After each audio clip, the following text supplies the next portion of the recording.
Porque ser cristão significa um grande amor à justiça, uma busca da libertação do oprimido e, de algum modo, uma busca do bem supremo em prol da humanidade.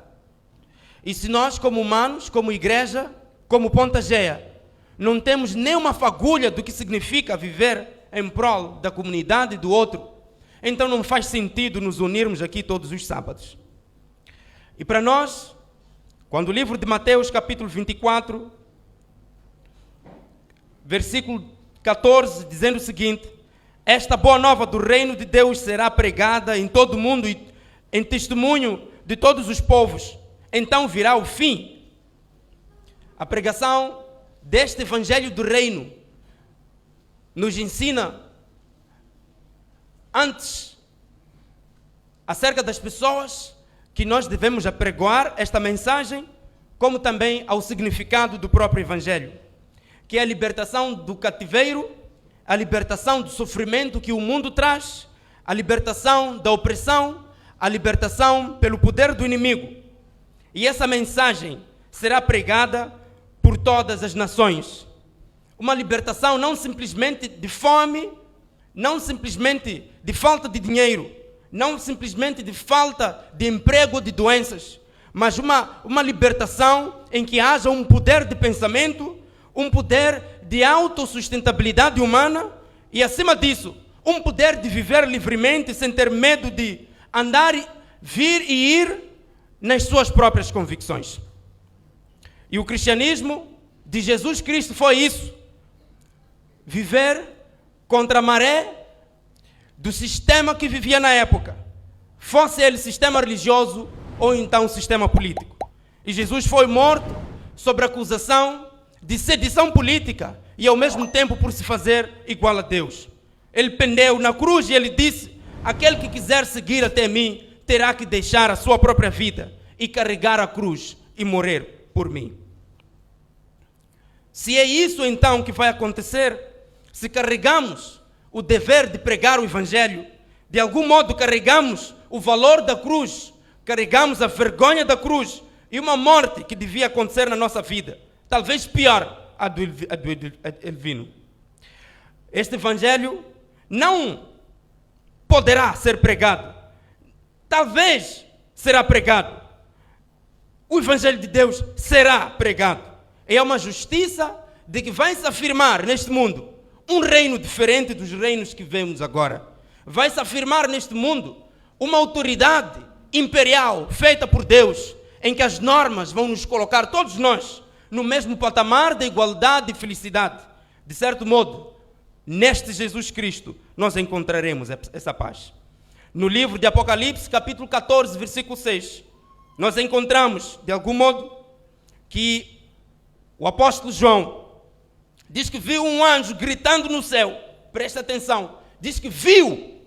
E este gritava em grande voz, a dizer: adorai a Deus, que fez todos os céus, as fontes das águas e todas as coisas que tem, porque é chegada a hora do seu juízo.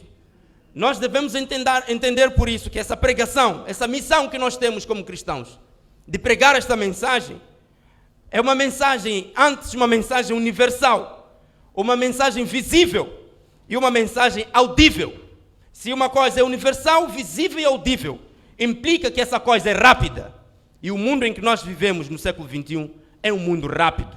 Uma fofoca simples, uma fofoquinha simples, vai sobressair em todos os cantos.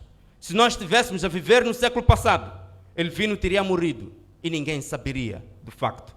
Mas hoje vivemos um mundo estranho. Nada escondido poderá permanecer assim para sempre. A verdade será descortinada e todos nós saberemos. A palavra de Deus também fala no livro de Daniel, capítulo 12, versículo 4. Talvez seja o versículo mais importante da nossa leitura nesta manhã.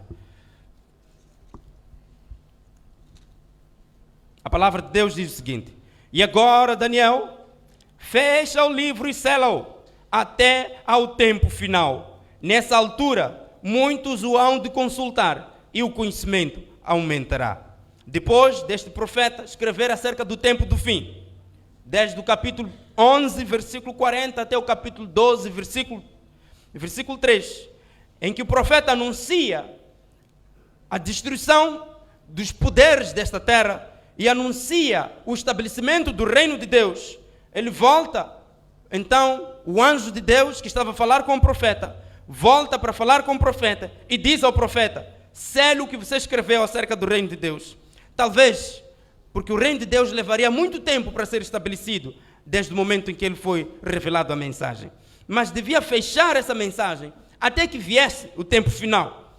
E lá esse livro seria lido, seria crido e haveria de trazer uma transformação verdadeira nas pessoas. Algumas pessoas, ao ler esse texto, quando diz que o livro, ou sela o livro até o tempo final, nessa altura, muitos o hão de consultar, hão de ir e vir, e o saber, a ciência se multiplicará. Muitas pessoas compreenderam, de certo modo, que significava que no tempo final haveria desenvolvimento de grandes tecnologias. Pessoas falam isso. Na verdade, desde o século passado, dos 2 últimos séculos, o mundo encurtou as distâncias. O mundo virou uma aldeia. O tempo que se levava para percorrer 1000 quilômetros, antes, alguns faziam em semanas e meses. Hoje, fazemos em minutos e chegamos em pouco tempo. E de vez em quando, nem precisamos chegar lá. Somente com um recurso, um celular, já se está lá. E essa estrutura tecnológica deste mundo, essa estrutura industrial, mudou a maneira de nós fazermos as nossas relações. Não só temos essa comunidade física em que nós vivemos nela, como existe hoje uma comunidade virtual, uma comunidade alternativa. Aliás, agora que estou falando, é bem provável que alguém esteja agora a interagir com pessoas noutro lugar, porque o mundo tornou-se pequeno, as comunidades tornaram-se voláteis, e a pregação do Evangelho, como era feita no mundo antigo, está hoje sofrendo uma grande revolução. Por isso que hoje temos este nosso programa alusivo à comunicação, para nos lembrar que todos os meios de comunicação, toda a tecnologia que foi desenvolvida dos últimos 200 anos até hoje, deve ser utilizado para poder demonstrar acerca do reino que Deus está para formar nesta terra. Deve ser explorada, deve ser incentivada e, acima de tudo, deve-se investir grandemente para que essa mensagem seja universalmente dada, essa mensagem seja visivelmente dada, seja audivelmente dada e rapidamente transmitida, para que as pessoas possam saber que existe um reino, que ninguém deve se domar e aceitar a opressão, que ninguém deve aceitar a opressão da fome, a opressão da falta do emprego, a opressão seja que for, que nós devemos nos levantar como discípulos de Jesus e carregar as nossas cruzes, porque Ele morreu por nós e morreu anunciando a vida de um reino, e é desse reino que nós fazemos parte. E se você faz parte desse reino, posso escutar amém? A palavra de Deus no livro de 1 João capítulo 2, versículo 15 ao versículo 17, diz: não ameis o mundo e nem o que existe aonde? No mundo. Agora vocês devem estar agora me questionando. Por que Deus diz, não amem o mundo? Mas Ele diz no 1 João, no livro de João, capítulo 3, versículo 16, que Deus amou o mundo de tal maneira que deu seu único filho para que todo aquele que nele crê não pereça, mas tenha a vida eterna. Não acham isso uma pequena contradição? Sim, aparentemente uma pequena contradição. Até que nós entendamos o que significa mundo, nós não vamos entender o que significa amar o mundo. A palavra mundo, no mundo antigo, já estou a repetir as expressões. A palavra mundo. Alguém já ouviu falar da palavra cosméticos? Cosméticos. As mulheres sabem. Houve uma voz feminina vindo de homem. Por favor, usa a voz de homem, senão vou começar a te confundir. A palavra cosméticos, na verdade, vem da palavra cosmo, que significa mundo. Não acham estranho que a palavra cosméticos vem de cosmo, que significa também mundo? As palavras não são propriedades intrínsecas das coisas, o que significa que uma palavra pode ter diversos significados dependendo do contexto em que ela é aplicada. E a palavra mundo na Bíblia, cosmos, tanto significa região geográfica, 1. Tanto significa pessoas, 2. Tanto significa adereços cosméticos que nos afeiçoam os olhos, nos atrapalham os olhos. E por fim, o sistema, seja ele político, seja ele econômico, que dirige o mundo em que nós nos encontramos. Então, quando 1 João diz não ameis o mundo nem o que nele há, está a referir de um modo radical que aqueles que amam a Deus e amam a Cristo Jesus devem carregar um sistema celestial, um sistema do reino de Deus, um sistema de justiça, um sistema de amor, uma mensagem de transformação que possa superar os cosméticos e que possa superar qualquer realidade política e econômica em que nós vivemos. O cristianismo é um chamado radical, um chamado para a morte, um chamado. Muitas pessoas que dizem não amam o mundo, normalmente falam de beber e fumar, não é verdade? Mas a mensagem é muito mais do que isso.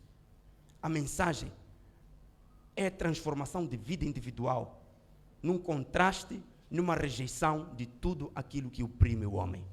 Porque é por causa disso que Jesus morreu por nós. E a missão de Deus é isso. E hoje em dia, meus jovens, nós estamos aí nas redes sociais partilhando memes, brincando todo momento, mas às vezes nos esquecemos o que significa ser verdadeiro cristão. Ser verdadeiro cristão é estar disponível para morrer pela cruz que tu carregas. E se a cruz que nós carregamos não nos leva à morte, então alguma coisa não está boa conosco. Que Deus nos abençoe neste programa de comunicação, para que nós possamos desenvolver melhores mecanismos de comunicar o Evangelho através da nossa vida e principalmente através desses mecanismos que Deus nos deu. Eu estou a falar contigo neste momento, caro internauta, que Deus possa abençoar-te a ti, a receberes a graça de Deus e a viveres o Evangelho de Deus na sua vida, que você possa ser transformado a estar na contramão deste mundo e viver o Evangelho e viver a graça de Deus na sua vida e o conhecimento de Deus te transforme para que possas mostrar à comunidade em que tu estás o que significa o reino de Deus: justiça e não comida, paz e não confusão, e transformação. Que Deus nos abençoe na comunidade da Ponta Gea a sermos agentes de transformação, de comunicarmos o Evangelho com muita severidade e nos comprometermos com a justiça de Deus. Em nome de Jesus. Amém.